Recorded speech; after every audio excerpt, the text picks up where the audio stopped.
Eu acho que essa conversa ela é mais do que necessária, né? Eu costumo dizer que intenção não é ação. Então, a melhor intenção do mundo, ela ainda vale menos do que uma ação, mesmo que ela seja pequenininha. Então, é muito importante que a gente comece a trabalhar e fazer com que essas intenções boas que nós temos, elas virem ação e gerem realmente algum impacto na sociedade e na vida de outras pessoas. Eu gosto de pensar que a gente deveria repensar, na verdade, como que a gente vê a questão do corporativo, né? É muito normal a gente falar, as empresas, as marcas, e a gente esquece que as empresas e as marcas não são objetos inanimados. Todas as empresas e marcas são feitas por pessoas, são feitas por nós.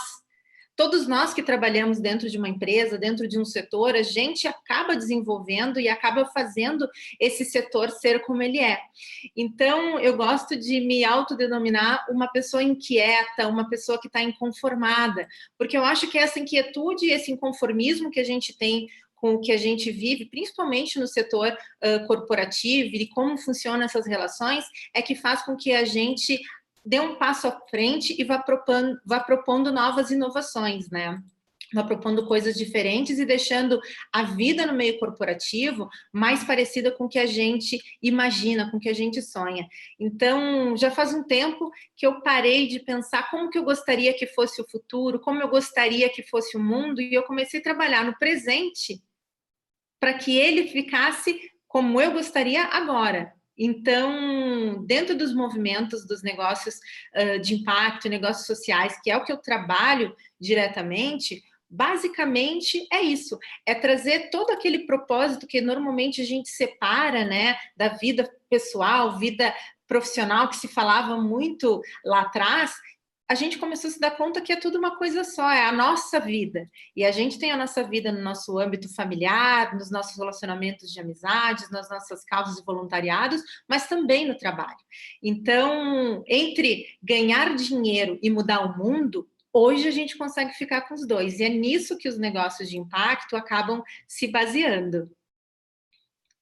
Eu vou explicar um pouquinho para vocês, eu não sei se todo mundo que está assistindo está familiarizado com esse termo de negócios de impacto, né? Apesar dele ter começado a fagulha dele nascimento lá nos anos 70, mais organizado nos anos 80, e ainda é muito novo, principalmente aqui no Brasil. Nos anos 70, teve um senhor que é prêmio Nobel da Economia, uma pessoa que eu admiro bastante, que é o senhor Muhammad Yunus.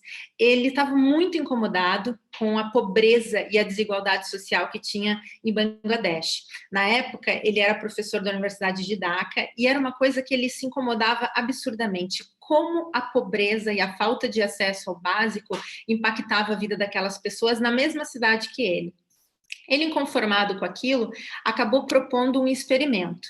Ele pegou um grupo de mulheres que eram artesãs e fez um empréstimo para essas mulheres a um custo bem pequenininho de juros e um parcelamento mais esticado, vamos falar assim, para que essas mulheres pudessem comprar matéria-prima para que elas produzissem mais e pudessem fazer a venda disso para pessoas que viessem visitar a cidade ou no comércio local. E o que ele se surpreendeu positivamente? Todas essas mulheres, elas usaram o dinheiro que elas pegaram para comprar a matéria-prima, produziram seus artesanatos e venderam isso. A partir do momento que elas fizeram com que essa rede de produção girasse, elas fizeram o pagamento da parcela do empréstimo totalmente em dia e conseguiram fazer mais um empréstimo, pediram mais um empréstimo para conseguir fazer mais produções e terem mais lucro. E aí o professor, ele viu que funcionava. Então ele pensou o seguinte: o que está faltando é a falta de oportunidade financeira para que essas pessoas consigam trabalhar. E aí, depois de outros experimentos que ele foi rodando também, ele acabou criando o Grameen Bank nos anos 80, que é o grande precursor dos negócios de impacto, né? Hoje a gente acaba conhecendo isso como Banco Rural. E, na verdade, foi isso que deu o pontapé inicial para todos os negócios de impacto que a gente conhece hoje, que estão ali assentados, vamos dizer assim, no setor 2,5. Setor 2,5, toda vez que eu falo sobre isso, as pessoas assim, nossa, setor 2,5 eu não conheço, eu conheço o segundo setor, o terceiro setor. Eu vou explicar um pouquinho para vocês o que é o setor 2,5, que ainda ele fica ali no nosso inconsciente de funcionamento. O primeiro setor é o setor governamental, é o Estado. O segundo setor são as empresas privadas, né, que têm a única finalidade de acúmulo de capital, né, e de lucratividade, que é as empresas e o capitalismo como a gente conhece hoje.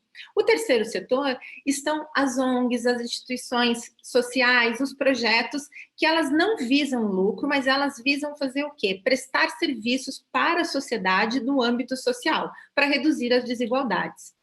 Com esse experimento que Mohamed Yunus fez, ele viu que era possível fazer as duas coisas, juntar o segundo setor com o terceiro setor. Ter uma empresa onde a lucratividade também fosse uma premissa, mas ao passo que resolvesse algum problema social. E foi aí que nasceu o setor 2,5. São empresas, empreendimentos que oferecem soluções e serviços de forma intencional para as reduções das desigualdades sociais, mas que também podem ter lucro. Então, por isso que eu falo, entre ganhar dinheiro e mudar o mundo, hoje a gente consegue ficar com os dois. E esses negócios de impacto, que tem vários nomes, ainda é uma coisa muito nova, os conceitos ainda estão se adaptando a cada país, a cada região, às necessidades reais de cada local. A gente chama de negócio de impacto, negócio social, capitalismo consciente, tem vários nomes, mas o importante é que todos esses negócios eles têm uma premissa principal, que é gerar impacto socioambiental positivo, ao mesmo tempo que gera retorno financeiro.